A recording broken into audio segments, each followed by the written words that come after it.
Mm.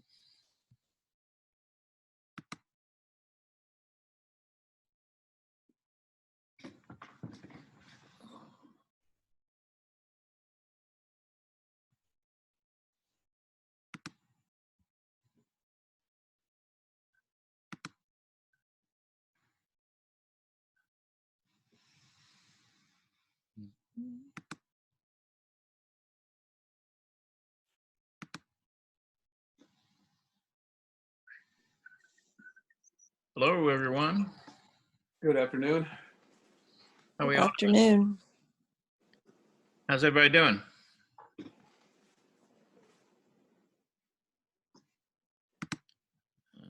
Let's see.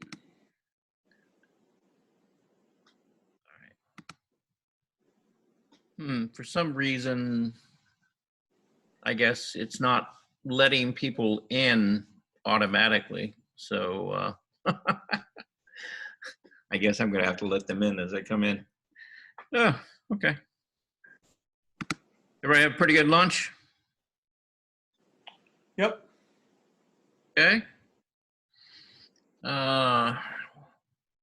While you guys were off at lunch, I worked on that drawing some more. Not got it to a place where I'm really happy with it yet, but you know, it's coming along. It's moving in the right direction. So I'm going to show you what I've done so far, and then we will kind of look at some other stuff. Eloise, okay. Let a couple more people get in here.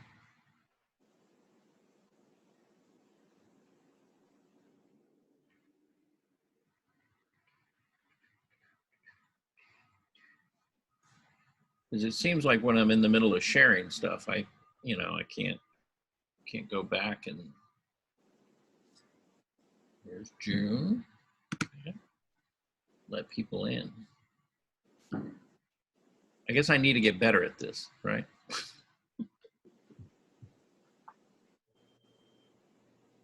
All right. Okay. Hey, how are we doing? Good. I thank you. All right. Okay, there's Susan Adair. Okay. We're gonna let people get here a little bit.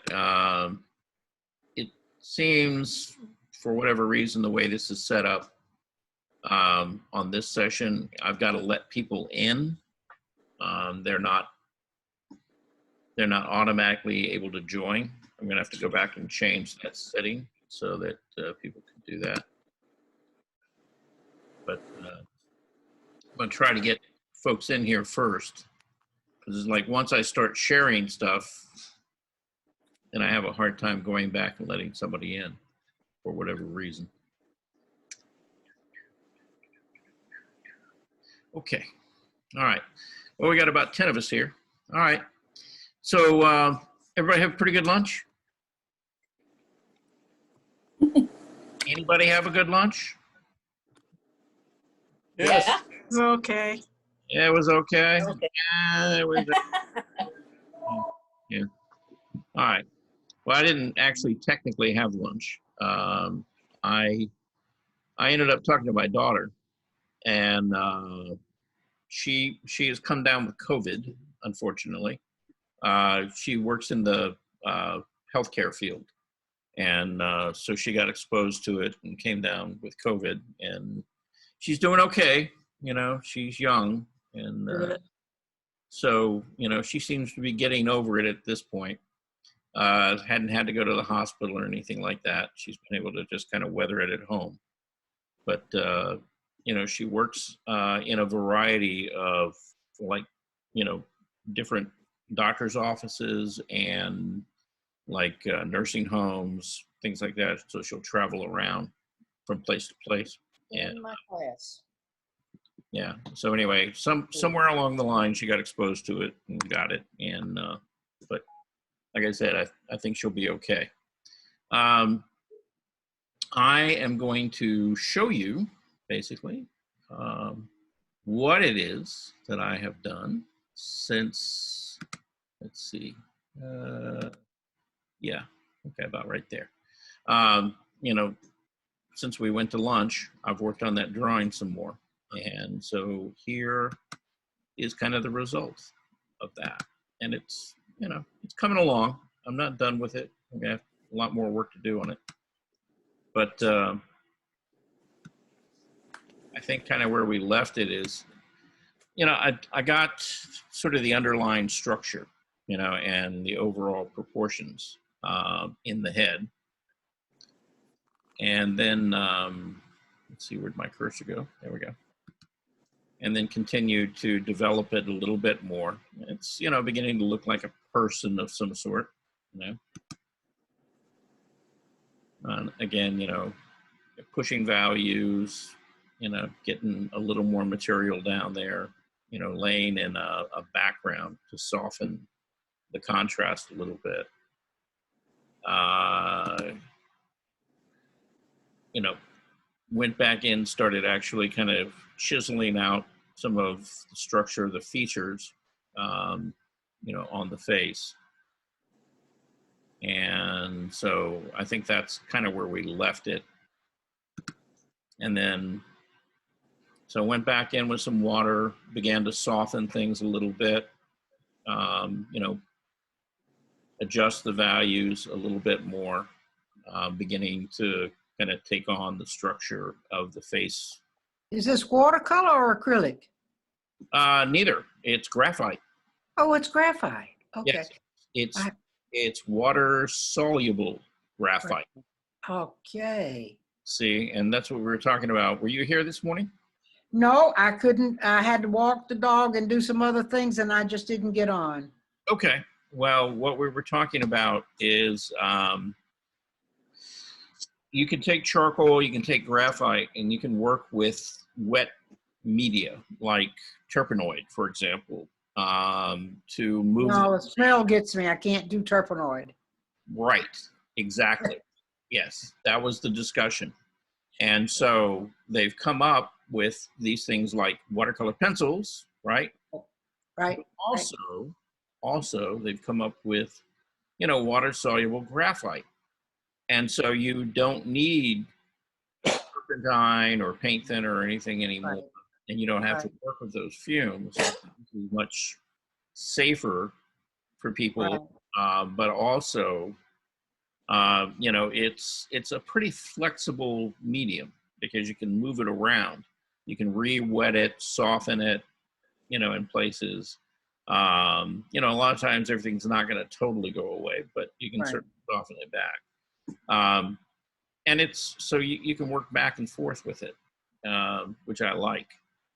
So Okay. this is beginning to look like, you know, the person that, you know, I'm doing, which is actually me. And so again, you know, developing a little bit more. Went back in those drip marks that, who was it? It was Lady, was basically saying that, you know, bothered her or whatever. So I softened those back a bit and began to soften that bottom edge a little more.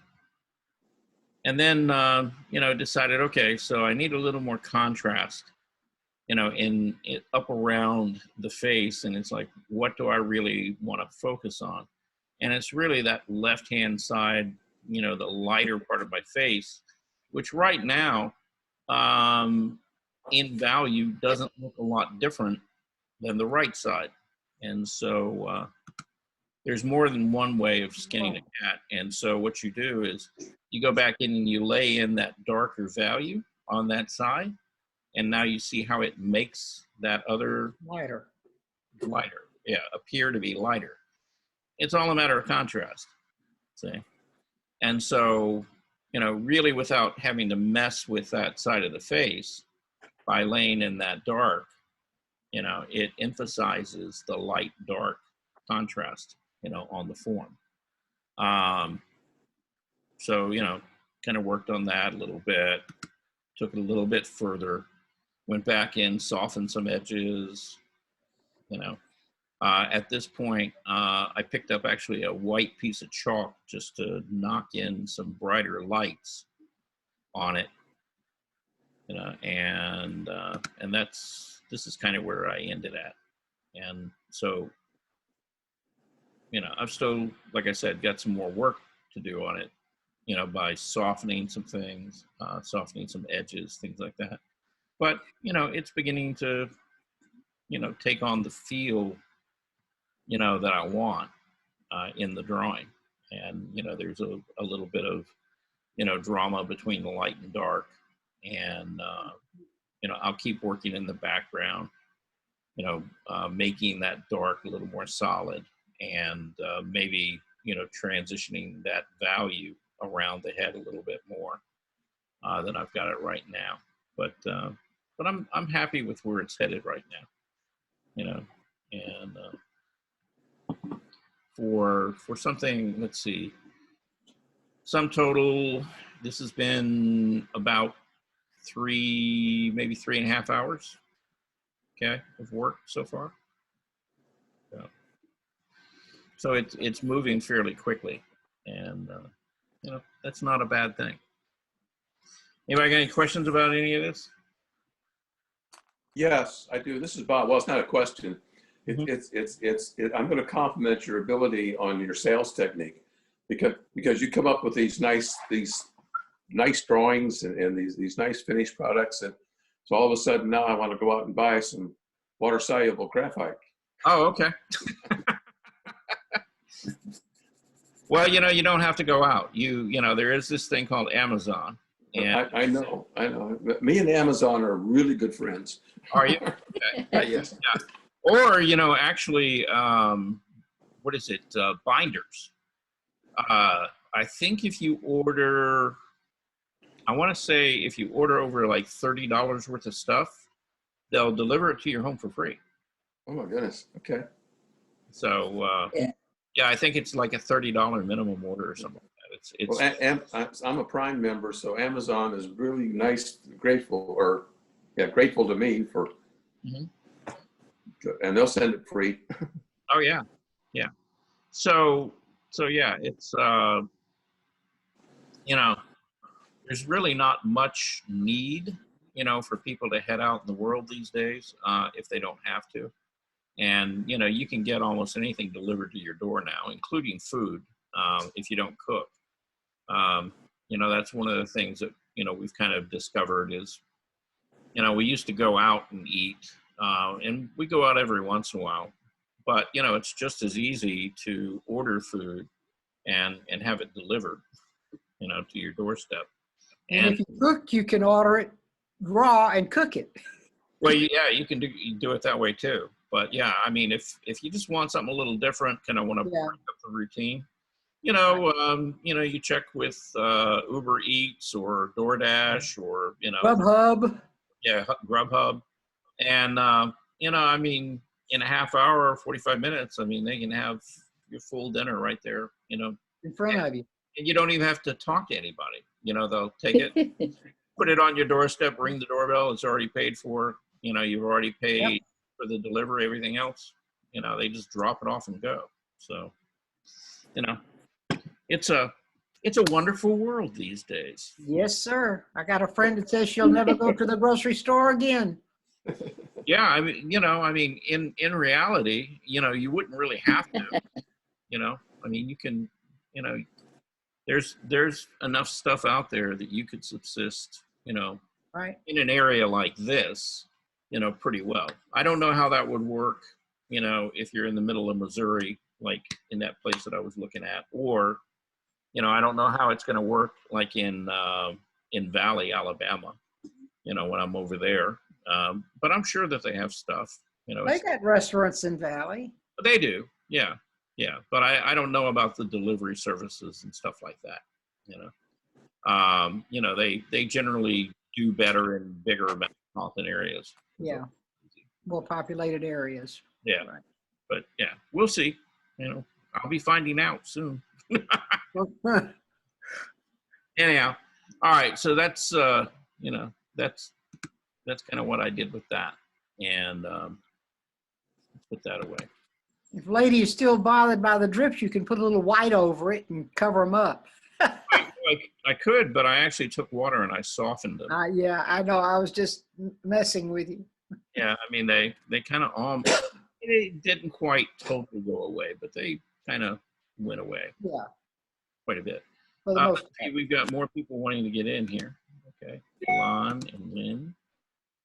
Okay, yay! Okay, more people showing up. So anyway, that was the drawing, and so we developed that.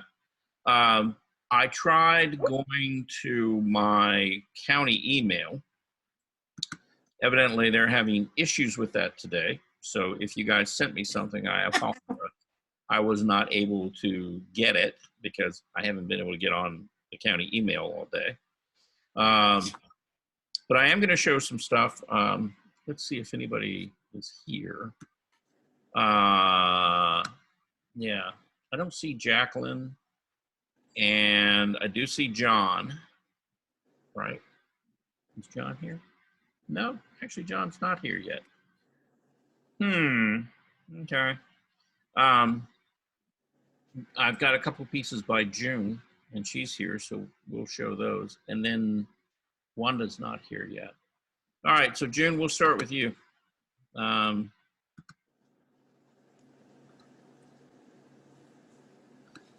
then maybe we'll go look at a video. All right, so this is a piece that June sent me. So June, you want to talk about this? It's yeah, because I sit there just to look at the mirror. I did by myself, Okay. but looks not like me. Well, okay. You said don't post. I post. I look at the mirror to Right. did this. Yeah. Okay. So something happened in the process of looking at the mirror. Okay. Evidently, at one point you were looking directly at the mirror, and at another point you were kind of looking a little bit what we call 3/4, right? And so you got a little bit of both in the painting. All right. I know. Yeah. And you got to kind of make up your mind. If your eyes had kind of lined up with your nose and your mouth and chin, that probably would have been okay. But it's like you did your eyes kind of 3/4, and you did, your nose and your mouth kind of like you're looking directly at the mirror. So something's got to change. Okay. Yeah. Yeah.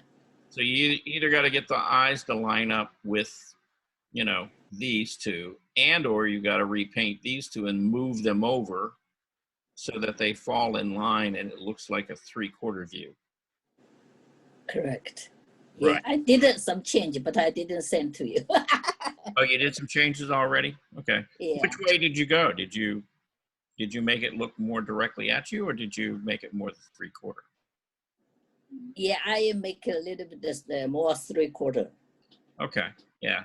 And that's good, because if I were going to make a change to it, I would go the 3/4 route rather than, directly looking right at, the viewer. And the reason I would do that is it always, to me, when I look at a portrait, it's a little disturbing to have a portrait painted where somebody is looking directly right at you. Yeah. Okay. Yeah. I kind of like seeing portraits and figure paintings where it looks like the person was doing whatever they were doing, and the artist kind of caught that moment. And that they're really not focused right on you, but they're doing something. And I think that generally gives you more of a kind of a natural feel, and you kind of get a sense of, you're seeing that person, really the way they are. With them looking directly at you, it kind of begins to look posed or kind of, contrived a little bit. So I tend to try to stay away from that a little. Okay. But again, you got a great start. I like the way that your body is positioned and your head is turned. Again, it's just those features. And if I take my finger or whatever, and I cover up like the lower part of your face, with, like your chin and your nose, like the bottom of your nose and your mouth, the face holds together pretty well, your proportions, where your lights and shadows are, but as soon as I take my finger away and I begin to see, that nose and mouth, then something's wrong. Okay. Yeah. So yeah, I would like to see where you went with it. And if the county email ever stops acting up, hopefully you've sent me something and I can look at it. But it's, Okay. yeah, you've got a good start, Thank you. Now, is this in acrylic or is this in oil? It looks like oil. Oil Oh, okay. painting. Yeah. Yeah. Oil painting. Yeah. It has that feel. It feels like oil. It doesn't really feel like acrylic. And that's good. Okay. And that, while you're working, that gives you a lot of flexibility. Is it all dry now, or is it still wet? Yeah, it's dry. Is it dry now? Okay. It's, yeah, maybe 3-4 weeks ago. Oh, okay. So this is a while ago. Yeah. Yeah. So I would, obviously with oil paint, you can easily paint over stuff, Mhm. because it tends to be or can be used opaquely. So it shouldn't be difficult, to really correct, what you were doing there. Then you sent another painting, this one. Okay. So tell us about that. It looks a little misty out there. I saw somebody post they travel to somewhere, post this picture online. Yeah. It's very beautiful, but I just tried to do that, but I didn't send the original picture to you. You can see the different. I tried to painting this picture. Okay. Do you know where this was? This is China somewhere. Okay. Yeah. The mountain. Mm-hmm. Yeah, it's a beautiful landscape. And so after the first landmass, is that like clouds and fog and stuff, or is that water, or what is Yeah, supposedly it's a fog. fog? Okay. Yeah. Yeah. Yeah, because it looks more like fog than water. Okay. So if it's supposed to be fog, that's good. It's fog. Yeah. Yeah, we didn't mistake it for water. Okay.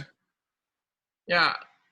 Now, one thing that's going on here that, I want to compliment you on, because you're doing it really well, is you're getting better at controlling the difference in the intensity and the contrast of your colors, so that this ridge back here sits back in the distance, and then you get a little bit of a shape that's in front of that. And then you get these, I guess, Yeah. land masses, hilltops, whatever they are. And those come forward again. And then you get the fog. And then you get this tree line or whatever it is. And you get more fog. And then you get these fields. So you've got a nice succession of shapes and things to give you sort of the overall illusion of depth in your painting. Okay. Mhm. And that's working pretty well. Now, what I'd say about that is, if it were me, everything works really nicely up until about right there. Okay. From the top. Okay. And then here, when you get into the actual fields. Yeah, it's like a field, like the China, because of the mountain, they just put some crap there. How to say it? Plant some like corn or like the wet, Right. the wheat. Yeah, something like a field. Yeah. Yeah. But now, are these like terraces? You know what a terrace is? Yeah, yeah. Yeah. Terraces, yeah, also. Yeah, where it comes and it drops down, and then you got another level and it drops down. Yeah, yeah, yeah, yeah, yeah. Almost like Right. stair steps, right? But they Yeah. plant. Yes. Okay. Yeah. Yeah, because that part reads pretty well. But right here, you know, the way you've lined everything up, it kind of flattens out the shape. Yes. See? So go back and really look at that and see what that does. You'll find that the distances back here will be much narrower, and as they come forward, they're going to get larger, right? Okay. Yeah. They're coming toward you. You know, they're not moving Mhm. up and down. It's not like the rails of a stair or something like that. So there has to be some perspective in there. So really go back and look at that carefully. And I would go back and work on that area and see if you can't get it to feel like it's laying down. Okay? Because right now it feels like Okay.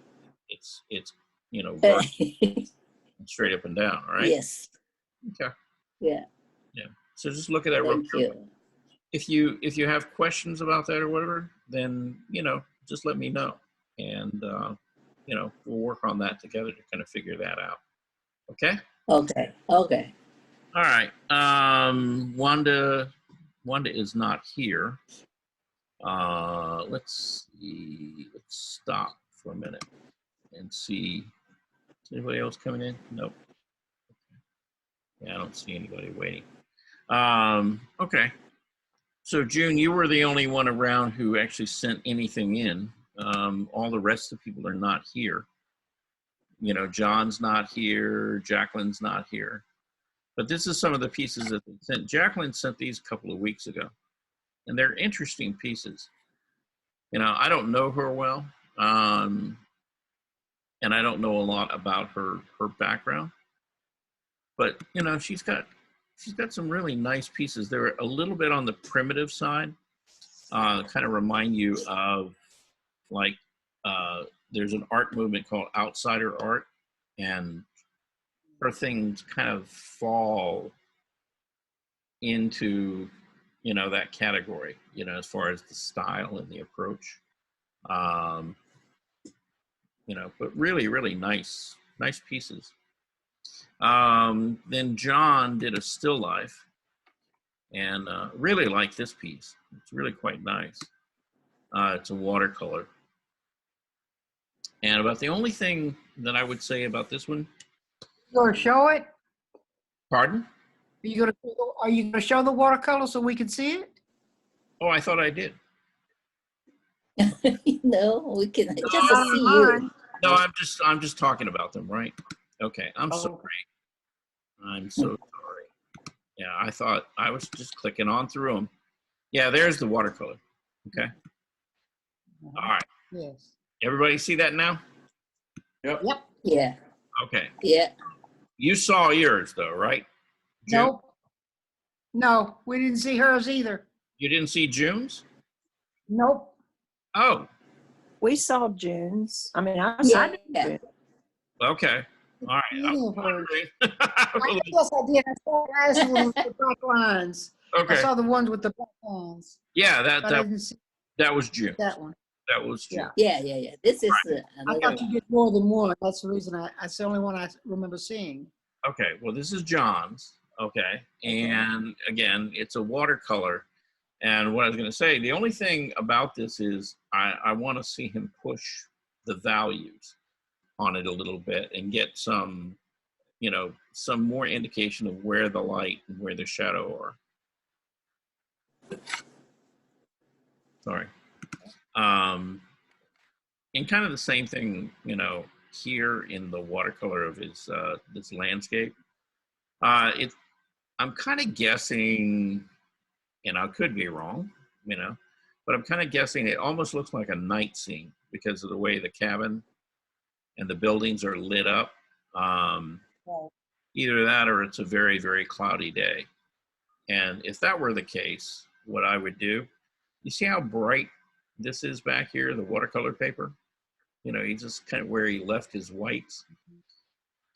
If I really want to emphasize, you know, the light in the house, you know, I would come back and I'd put a tone in there of some sort and darken down the value so that it's not as light or lighter than, you know, this area right here where I want you to look. Okay. So, you know, controlling your value really can make a huge difference in a painting. And, you know, particularly like watercolors where people end up leaving a lot of white or light space. Sometimes that, you know, when you're trying to pull something off like this, it kind of works against you. So again, you know, you can use your artistic license and just kind of darken that area down. Now that doesn't mean that it needs to be real dark. It just needs not to be this bright white, okay? And it's like, once that's gone, all of that becomes much lighter, okay? So there's John's pieces, and then Jacqueline's pieces. These are the ones that I was talking about that, you know, they've kind of got Oh, a, actually, we've seen that one before, yeah. pardon? We've seen that one before. We We shared have seen. that one Yeah, before. before, yeah. Yeah, we have. But yeah, she was not here. And so Oh. I'm going to kind of go back over it. But what I was saying about it is, you know, I don't know a lot about her or her background, but she has almost like this primitive type style that looks Mhm. a lot like a genre called outsider art. Right. Which is really quite popular. In fact, the museum, the High Museum here in Atlanta, they had a director who was there. I think he's now gone. He came for a while and left, but he started a program, and maybe he left because he was spending all their money. But he was, you know, trying to build up the collection, and what he collected was a lot of stuff very similar to this, you know, called outsider art. I guess we're going to get rained on. I just got a rain warning from Channel 2. Okay. But you know, that outsider art movement is really pretty popular. You know, there's a lot of interesting things out there, and a lot of collectors are beginning to collect that kind of stuff. This is a piece that Wanda sent in, and I don't really know anything about it other than she sent it in. And so I wanted to kind of talk to her about it. It seems like something that's in progress, and she sent this along with it. And I'm not really sure how they relate to each other, you know. So we'll wait until she's here and we'll talk about those. And that was pretty much so it. That's all I had sent in. Okay. So guess what we're gonna do now with 30 some odd See minutes. one of the photos that you wanted us The to watch. video. That's right. I found those two videos finally that I couldn't find this morning. Yeah, so I'm going to share those with you. One is about a gallery, you know, which was really pretty interesting. Actually, I thought, let's see, that's naturalism. Nope, that's not it. Okay, let me click over here and find what I'm looking for.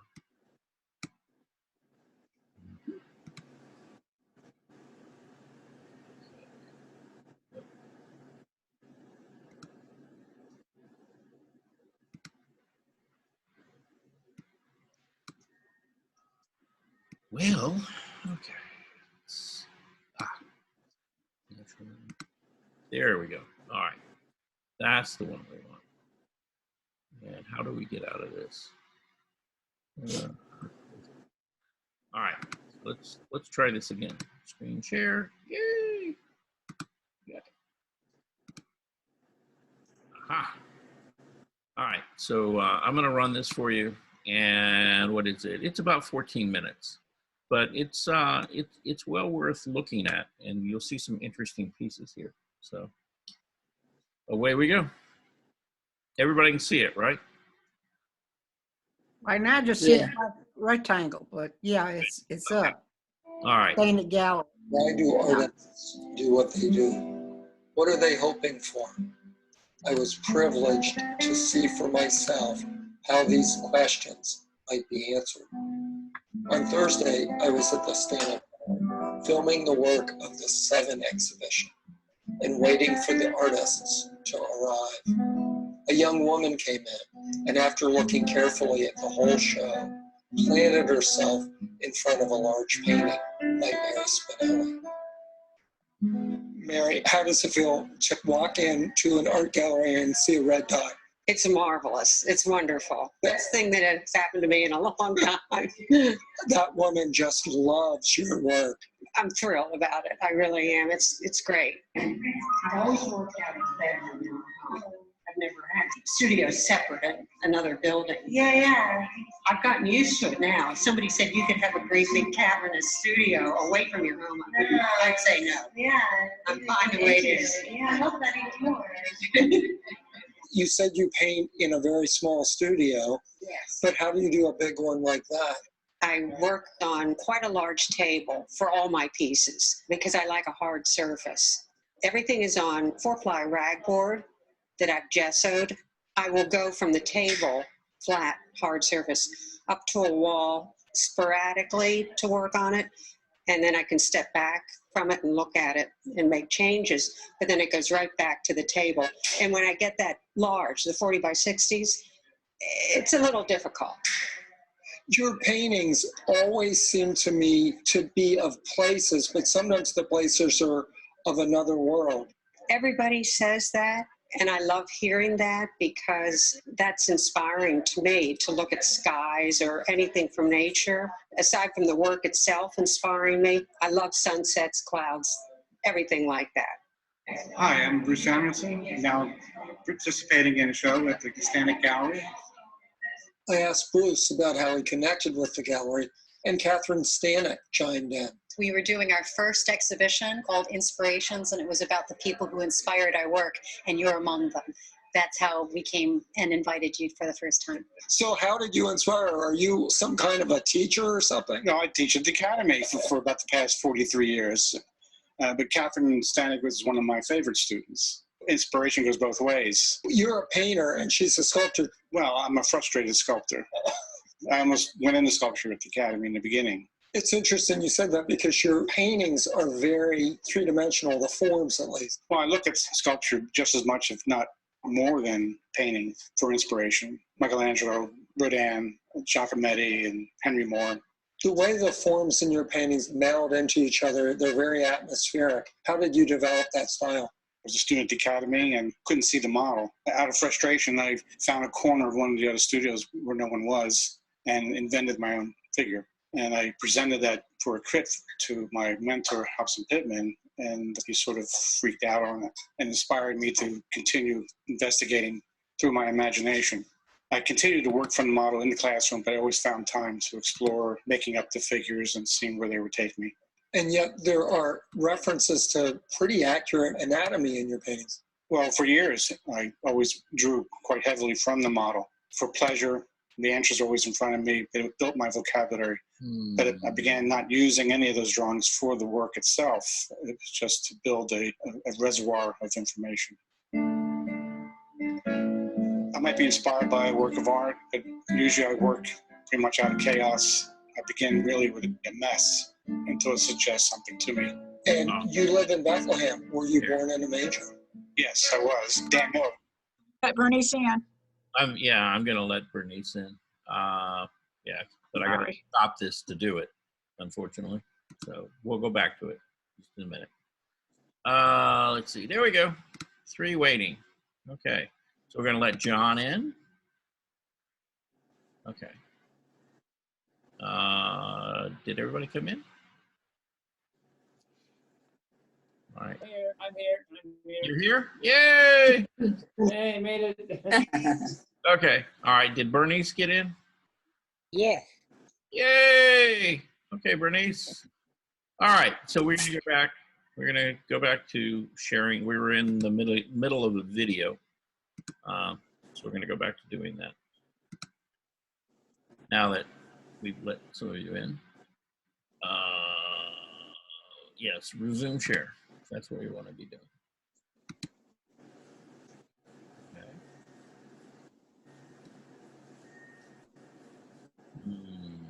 Sharing is paused. Bring your shared window to the front. Oh, okay. All right. And then, yes, resume share. Can everybody see that? White space, that's all. Yet, That I see too. Mhm. Oh, okay. Well, that's okay. All not right. yet. Stop. Now we see you. Okay. That's, okay. So let's go back and see if we can share the screen again. Back where we were. Everybody see the screen again? Yep. Yeah. Yeah. Yeah. Yes. Yep. Okay. In gallery. Start that one. There we go.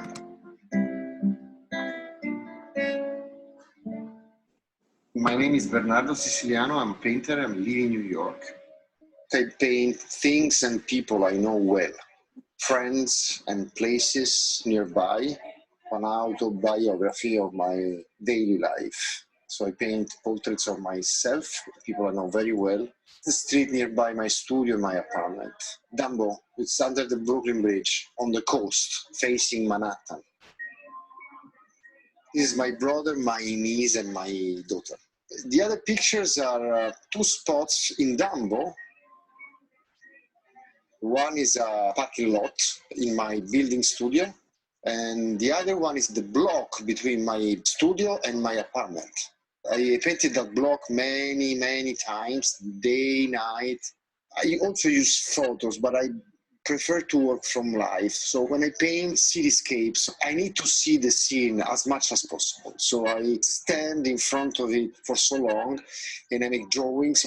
It's a combination of memory, drawings, and some picture, very bad ones with my iPhone. Unfocused and blurry.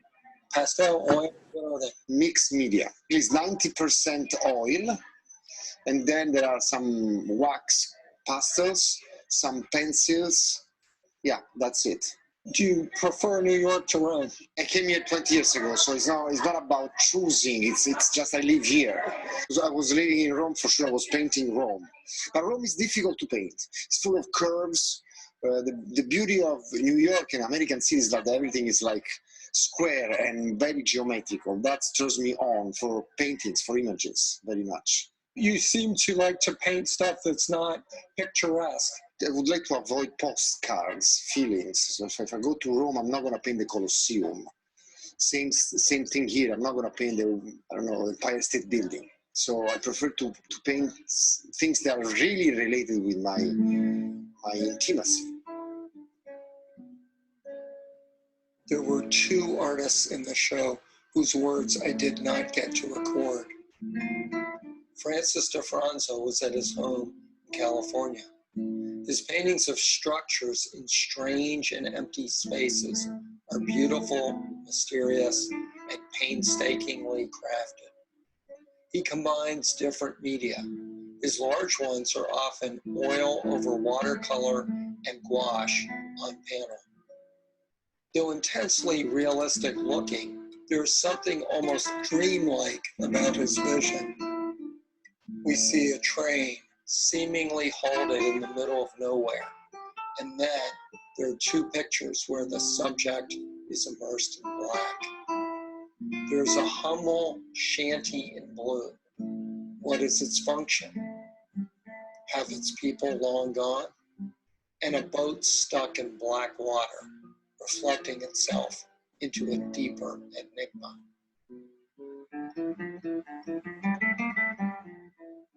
These are paintings that really stick with a person.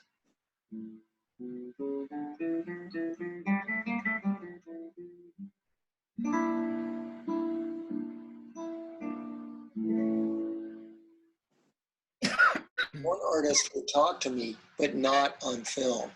Fortunately, I did get his lovely wife to introduce him, so that at least you can get a sense of the mellifluous way in which he speaks.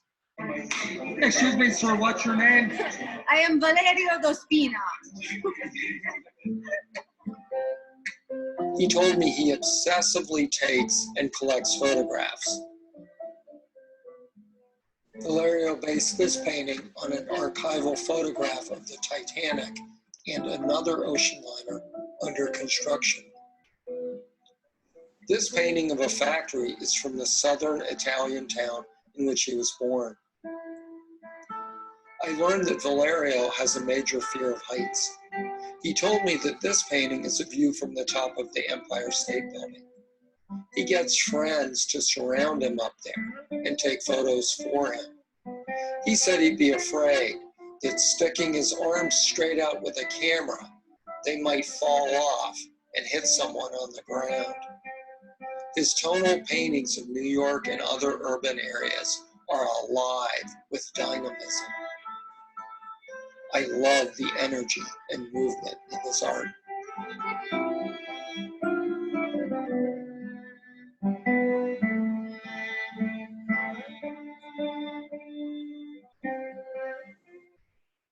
My name is Julia Levitina. I'm a sculptor. I'm very proud to say that I managed to put a couple of new works in, as well as an addition of a work cast in something called cast stone. Typically, I'm a bronze caster, but I'm currently working a very large commission for Georgetown University that's taken up most of my time. But I want to experiment with this material that looks like terracotta. And I love terracotta, how warm it is, how it speaks to tradition. However, it's very fragile. I found this material called cast stone. It has a terracotta pigment mixed in it. I picked it mainly for its color, and then I really like the idea of having terracotta-looking piece. I'm going to have more pieces in that material for as long as I can stretch it out because it's no longer made. What draws you to the human figure? That seems to be your main subject. Human figure, something recognizable, something we can relate to the way we relate to each other on a very intuitive level. I think we share our humanity and we share our appreciation of beauty that I think we feel with our bodies and beings. Appreciation of art goes all the way back to prehistoric times, and people were moved by it. And I was just listening to a thing on NPR. It was an interview with a cellist who was playing in war-torn Iraq, Brahms' Fourth Symphony, and they talked to him about why he was doing it. And he had this really neat thing that he said. He was saying, you know, what's really certain in the world? We make these plans, we think we're in control, but at the end of the day, everything is so uncertain, and the only thing that has certainty is this appreciation of beauty. And to me, I always think that art is the highest form of hope. I'm Mo Brooker. Bruce and I were talking about, we are now considered the oldies, because we were in school together and we considered ourselves to be young. Well, in my book, the great Mo Brooker is eternally young. I can take a texture that I find in nature, use it in a different capacity, like grass, and it becomes something else entirely. Nature always matters to me, continually. Some time ago, I asked myself the question, what reality am I in at any given point? Am I in the reality of my parents? My father was a minister. Am I in the reality of my brother, who was a jazz musician? Am I in the reality of myself, who was the youngest of 7? I am a 7th son. And I was the only artist who were made. My brothers could draw better than me, but they all gave it up. So that begins to represent for me dealing with the realities that I have come through in my life to arrive where I am today. The cube. I did some stained glass windows for a building in Long Island. 13 windows, each window 5 by 7 feet. If I were to get another project, what would I do? And I said, I'd like to do a cube. Can you imagine each of those 8 feet square? 6. And each one is flow glass or stained glass. And inside is a light that comes on from time to time and then goes out. One day I'm going to get that project and I'm going to do it. I draw my hands all the time because I want the sense of the spiritualness that art is about. One of the reasons I find difficulty with art today, there's no spiritual sense. I don't mean church. There's a spiritual human sense. And when artists speak to that, they speak to people. He's right. Art spiritually connects us to our past, our dreams, what we most love. It connects us to the beauty that Julia's cellist gives to the suffering. the friends who keep our arms from falling off when we perch on tall buildings, the places we live or remember or dream of. The woman who bought your painting was talking so emotionally about her childhood memories of this place in Virginia, I think it was, that her grandparents lived, and the sunsets there, and how it evoked that so perfectly in her mind. It was very strong. I mean, I got that from this young lady. She was very sincere about it. It was very moving for me, because when you leave the solitude of your studio after you've worked by yourself for so long and you go out into the world with the piece and people respond to it, especially that way, for me, it's very moving.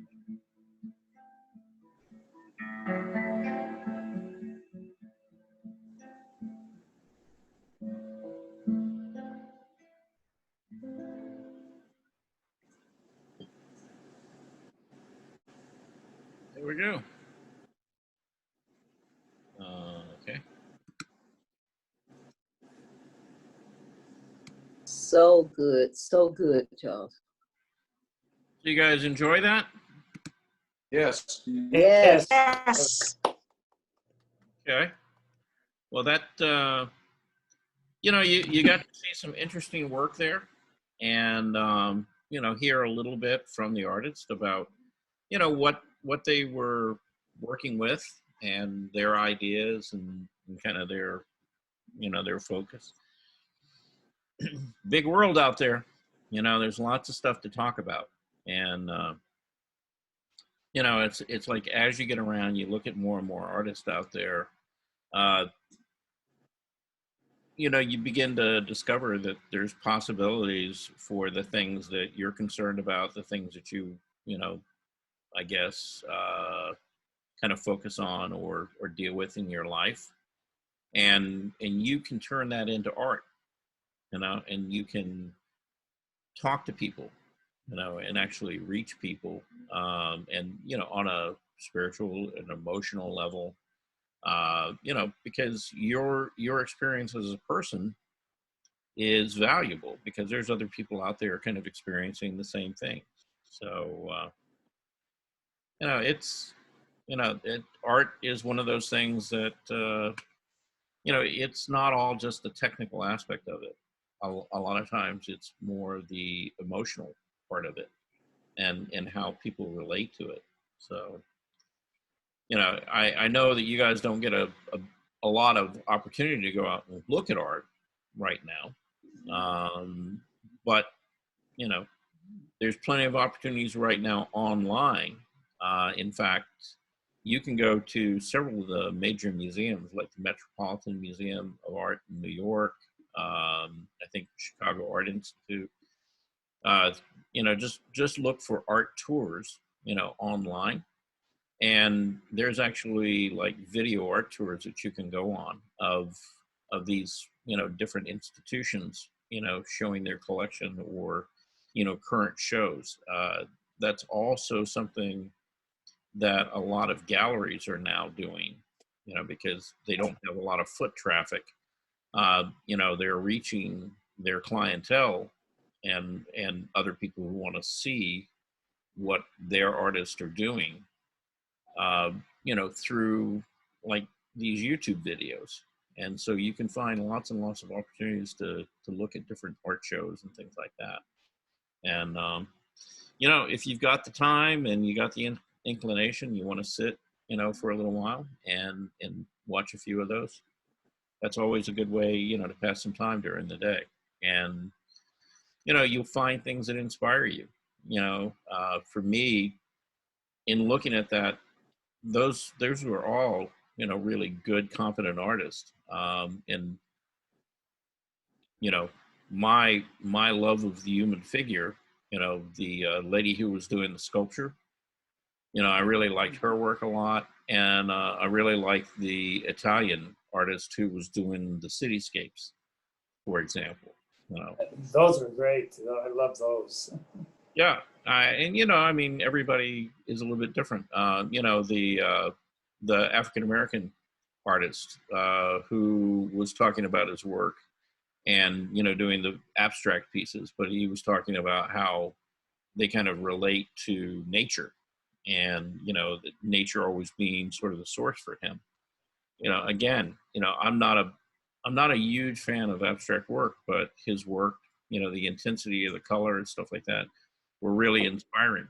And, you know, that's something, you know, that makes you want to get out the paint and color and just play and see what you come up with.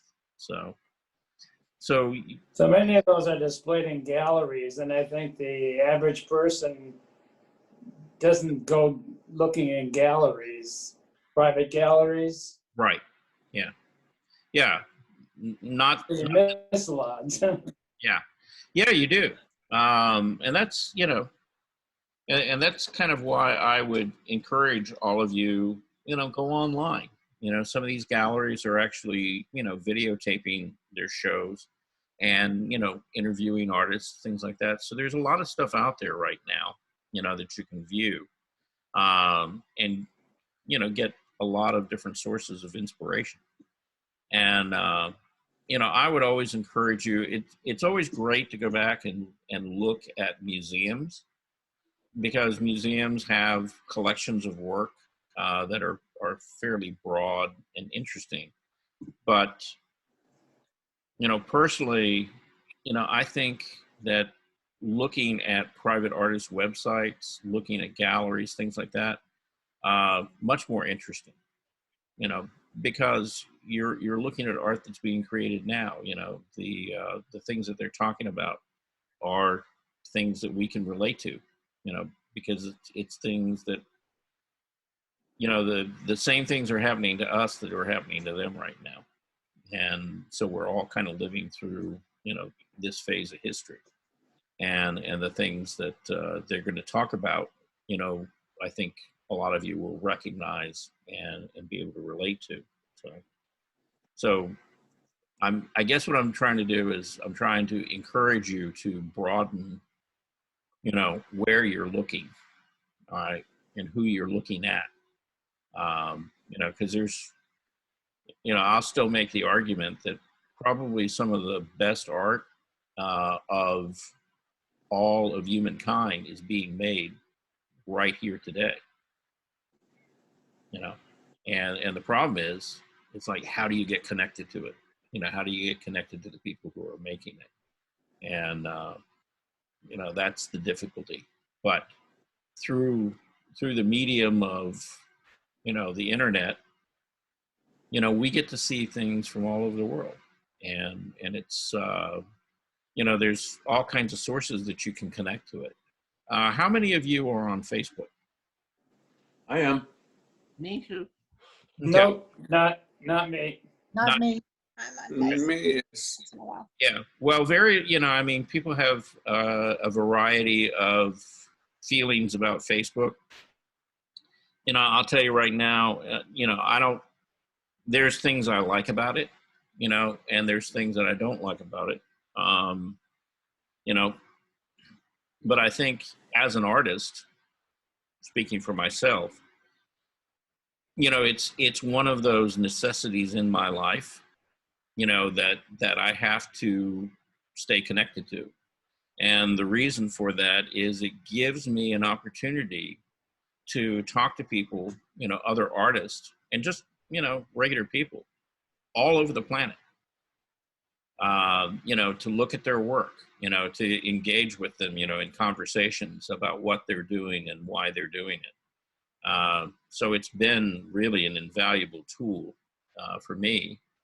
And also it's given me a great opportunity to share my work and, you know, and get feedback and reactions from, you know, people all over the place.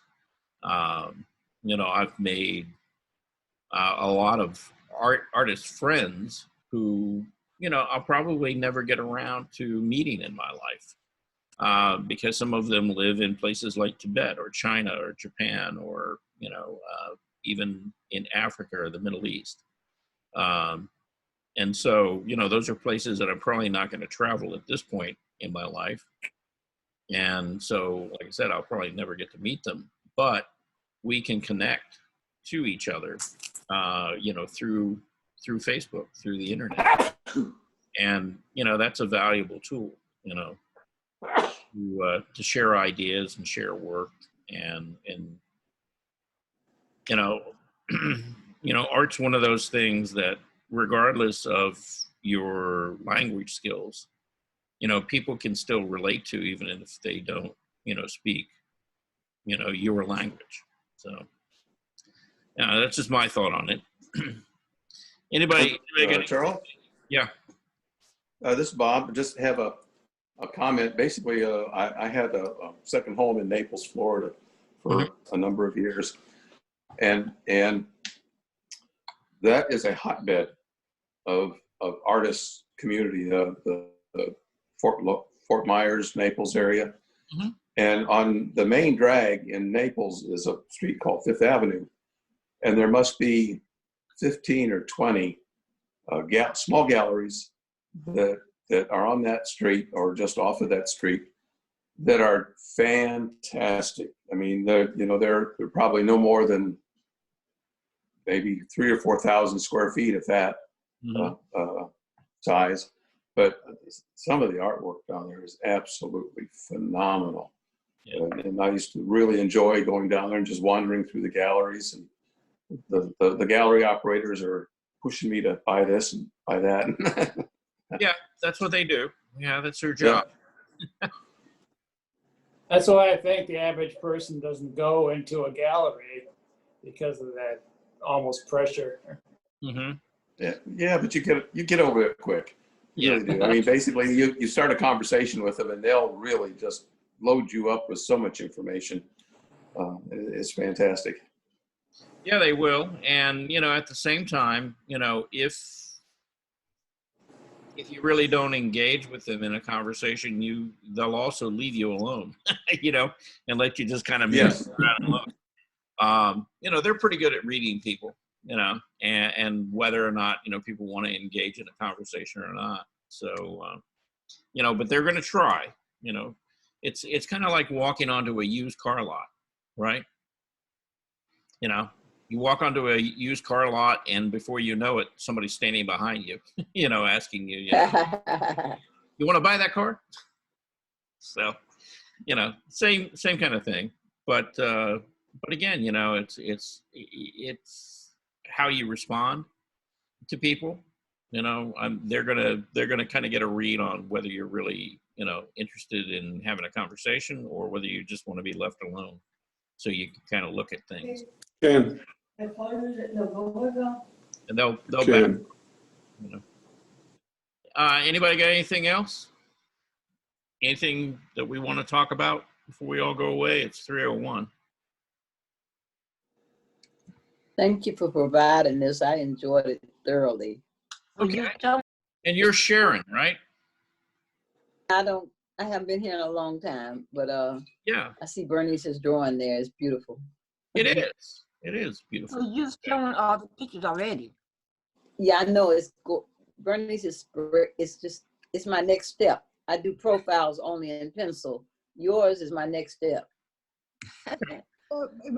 Charles, who were some of the other contemporary artists besides Bart Forbes that you showed us the other day? Okay, what was your question again? Because you were kind of breaking up. Who are some of the other contemporary artists that you showed us their paintings the other day, besides Bart Forbes? Well, I think Bart Forbes was the only contemporary person I showed you. When we were talking about landscape? Yes. Yeah, because we looked at a couple of people from the Hudson River School. Okay.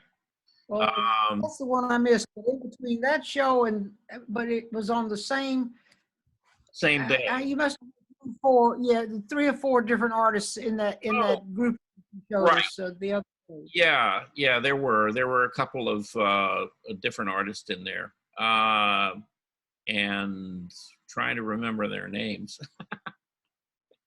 Well, that's what stopped me. I could remember for some reason Bart Forbes, but then the other 3 that I really wanted to look at some more, I should have written them down. I didn't have a pencil handy at the time. Okay, well, I'll tell you what, I'll go back and, you know, I've got folders on the work that I pulled. Okay. I'll try to send out, if I can get back on the county email, which probably won't happen today. But maybe, Okay, I mean, there's, hopefully I live more than today. I'll live next week too. But Hopefully. whenever you get to it, I appreciate it. You also had a bird, a white bird on black background, but I thought the technique was interesting, that I might want to try something similar and right. Yeah, I that hope was you actually remember one that. of the artists that we looked at. Yeah. Yeah. Yeah, I'll try to It get was the landscape and the birds and I don't know, stuff like that. I would really like to pull up and see some more, go back and look at some of the work again. Okay. I'll tell you If what, and when I get the names. yeah, I'll put together an email and I'll try to list Okay. some of the artists that we looked at, and I'll try to break them Good. into, either like traditional landscape painters or contemporary landscape painters, so that you'll know the Great. and you can look at those lists. Okay. Great. Thank you. Charles, Yes. did you get an email from me? Well, that's I don't know. that's what we were talking about. I haven't been able to get on the county email all day. Oh, good, good. 'Cause I was thinking, yeah, well, let me just tell you what I said in the email. Okay. On Friday, I have a little bit of a problem, and that is that Kermit has a class at 2 Mhm. that I really, really like to go to. Okay. But your class lasts another half hour, sometime an hour, and I Mhm. would like to come to you at 2:30. Okay. Is that possible that we could do a film or something in the beginning? And Yeah. Yeah. No. One of the things I was talking about, at the beginning of this class is that for some reason, the way this particular class is set up, when I set it up in Zoom, I need to go back and I need to correct it, because for some reason I have to actually admit people into the class on this one. I thought I had changed that on all of them. Evidently I missed this one. So I'm going to go back today and uncheck that, so that next week people won't have to wait for me to let them in. But, it should open up, when you join the class. Okay. no, I was talking about can you do the critiquing at a little later than 2 rather than 2:30 rather than 2? No, not really. Because I have no way to get in at 2. Well, I can get in, but I want to go to the other class. yeah, I understand what you're saying, but yeah, I can't really change that, because Well, a lot of times if I'm going through the critique, I kind of, sometimes it takes an hour and a half to go through all that. Okay. Today we didn't really have many pieces to talk about. So, I got to show, this video. But yeah, if I try to hold that off to the end and we had a lot of pieces, we could be here for 3 hours. So Good to me. I know it sounds good to you, but yeah. So the answer to that Hey, is Charles? Yeah. You probably didn't get my email then. I had gone on Amazon Prime, Yeah. and there's a Strathmore mixed media pad Yeah. that's in a gray tone. Oh, it is. Okay. Yeah, you mentioned this morning that they're all white, but it's a gray tone, and it's 184 pounds weight. Okay. Do me a favor and send me, did you send me a link to that? I sent you the email, right? So Okay. with the information. Okay. So Yeah. whenever you get back on email, but I thought that was interesting, since you said this morning that all they had was white and a mixed media, but or maybe that was just the board that was just in white, but there is a gray tone in a Strathmore, and all different sizes. Okay. All right. Great. Let me address something here real quick. Sharon, okay, so you sent me your email address, and I'll put you on the mailing list, okay? Thank you. So that when I send things out, we'll get you in the mix, okay? Thank you. All right, cool. All right, so let me, actually, while I'm thinking about it before we go away, let me copy that. Thank you. Can I copy it? Yes, I can. Yay! Look at that. I love computers sometimes. Sometimes I hate them, but They're great when they work. The trouble is when they don't work, you can forget it. right. Yeah, I know you can pull your hair out. You know, I guess. Yeah, that's why I'm getting less and less hair these days. I spend lots of pulling my hair out around a computer. Yeah. Anyway, all right. So I think have we covered everything? Anything else out there we need to talk about? All right. See you Monday. We will. I'll see you Monday. Okay. So I don't know what the weather. I haven't looked at the weather for the weekend. I don't know whether it's going to be rainy or sunny or whatever. But let's hope for the best. And yeah, and I hope you guys have a great weekend. Stay Hope safe. your daughter feels better. Pardon? I hope your daughter gets better quickly. Yeah, she seems like she's doing okay. You know, I mean, I think she's on the other side of it right now, and so and Where she. does she live, Charles? Pardon? Where does your daughter live? She's in Kansas. In Kansas. Yeah, and yeah, it's getting pretty bad out there. You know. Pretty bad everywhere. Yeah, but particularly it's like those northwestern states, you know, on the plains right now. They're getting hit really, really hard, and you know, her being in the medical field, you know, that around people, yeah, you know, I mean that's, you know, she's around a lot of people, and that's, you know, how she ended up picking it up. We appreciate her. She's essential, and we're praying for her. Well, thank you for that. You have our prayers. Definitely. Okay. Anyway, we will see you guys on Monday. All right. Have a good weekend, everybody. Yeah. Yep. Have a good weekend. All right. We'll see you Monday morning at 10. And send me some work. Okay. I sent you I'm glad at you now anyway. Okay. All right. Yeah. Just send me something. I'll try to get to it and pull it down, and we'll show it. Okay. Okie dokie. All right. Thanks. Bye all.